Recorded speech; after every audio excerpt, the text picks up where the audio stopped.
Navarro publicly said Americans had nothing to worry about, while privately warning coronavirus could cost lives and dollars.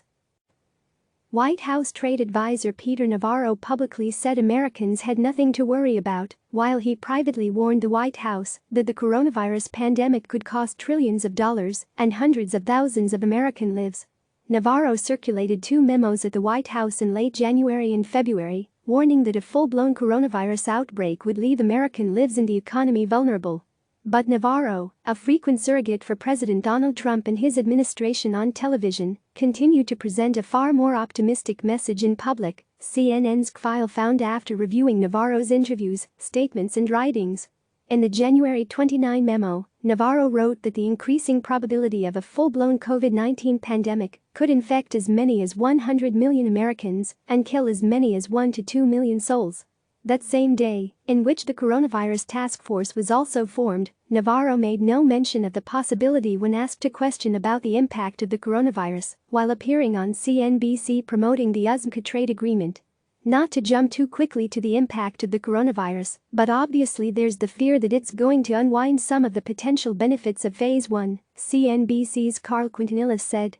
Secretary of Agriculture Sonny Perdue today said he didn't know whether it would affect ag commitments. How much are you worried about that unwind or potential unwind? Well, we have a really strong leadership with Health and Human Services Secretary Alex Azar and the CDC. We're working very carefully and diligently on this, so, well, let's see how this unfolds.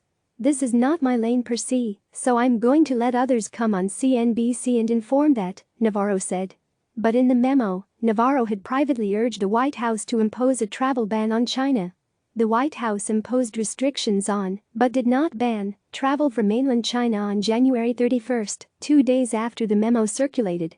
In a statement to CNN regarding his CNBC appearance, Navarro said, "A question about agricultural purchase commitments is clearly not my lane." At the White House coronavirus briefing Tuesday, Trump said he didn't know about Navarro's memos until a few days ago and still hadn't read it. "He wrote a memo and he was right and I haven't seen the memo," the president said. "I will see it later on, after this. But it didn't matter whether I saw or not, because I acted on my own. I guess I had the same instincts as Peter." In Navarro's second memo, dated February 23, he urged for immediate funding to minimize economic and social disruption. Any member of the task force who wants to be cautious about appropriating funds for a crisis that could inflict trillions of dollars in economic damage and take millions of lives has come to the wrong administration, Navarro wrote. But at a press gaggle on February 24, Navarro assured that coronavirus was nothing to worry about for the American people under Trump's leadership. Since the day that President Trump pulled down the flights from China to the U.S., he has been actively leading the situation in terms of this crisis with the task force. "Nothing to worry about for the American people," Navarro said.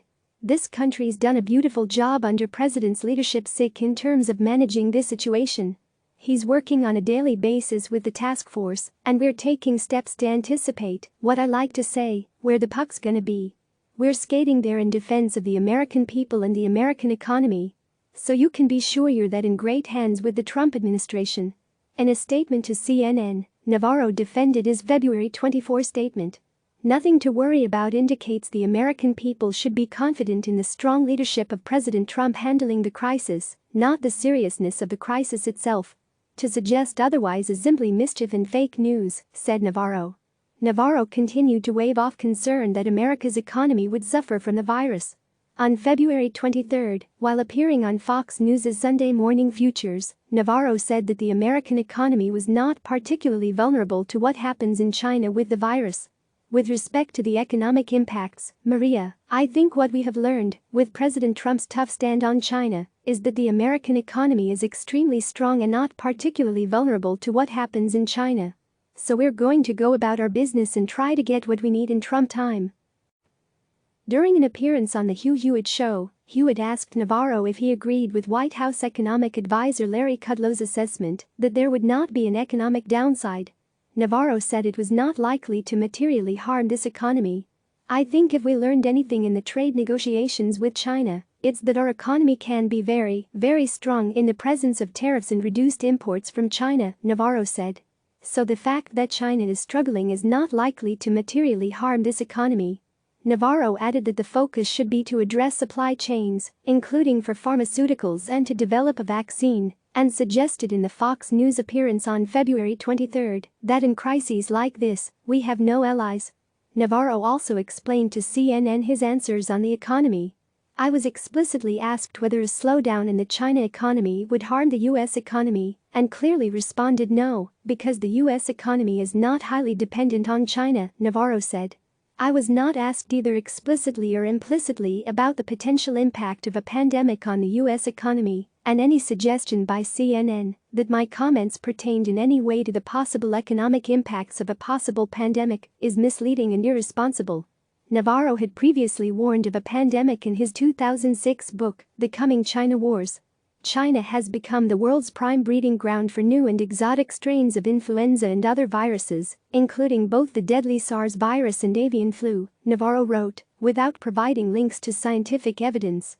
The primary reason, as the preceding excerpt indicates, is that so many different farm animals live in such close proximity to humans and other species.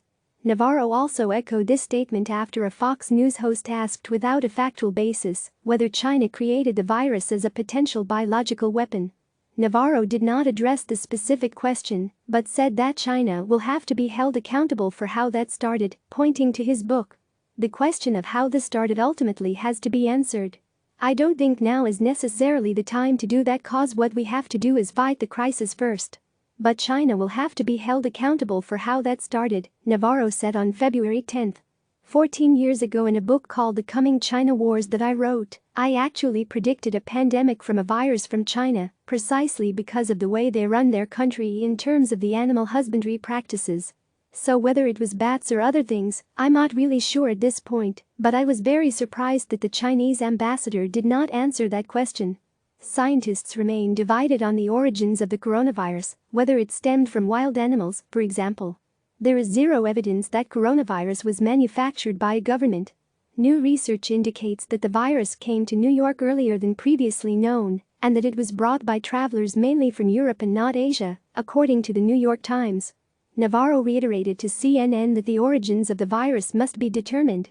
When I was asked whether the China virus started in a research lab, my response was simply that the question of the origin of the virus would ultimately have to be answered. There is no other possible answer to that question until we know the origins of the virus, Navarro said. Click subscribe to receive the latest news.